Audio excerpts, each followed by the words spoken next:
பச்சை மலைகளால் சூழப்பட்ட ஒரு அழகான கிராமம். அங்கு அமைதியும் மகிழ்ச்சியும் நிறைந்த வாழ்க்கை நடந்து கொண்டிருந்தது. இந்த கிராமத்தில் ஆரவ் என்ற ஒரு புத்திசாலி சிறுவன் வாழ்ந்தான். அவன் மிகவும் உழைப்பாளி. ஆனால் பிறரை உதவுவதில் அவனுக்கு விருப்பமில்லை. ஒரு நாள் பள்ளியிலிருந்து வீடு திரும்பும்போது ஒரு முதியவர் கனமான மரக்கட்டைகளை சுமந்து கஷ்டப்பட்டுக் கொண்டிருந்ததை ஆரவ் பார்த்தான். ஆனால் ஆரவ் அவரை உதவாமல் அமைதியாக நடந்து சென்றான். அவனுக்கு அவனுடைய வாழ்க்கை மட்டுமே முக்கியமாக இருந்தது.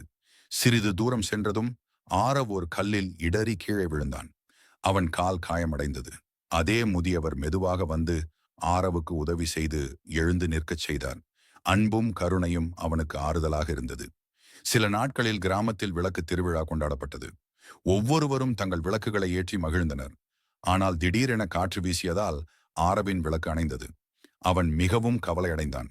அந்த முதியவர் அருகே வந்து தனது விளக்கால் ஆரவின் விளக்கை ஏற்றினார். ஒளி பகிர்ந்தால்தான் அதிகரிக்கும் என்று மெதுவாக சொன்னார். அந்த நாளிலிருந்து ஆரவ் பிறரை உதவ ஆரம்பித்தான். கருணையும் அன்பும் தான் வாழ்க்கையின் உண்மையான ஒளி என்பதை அவன் உணர்ந்தான்.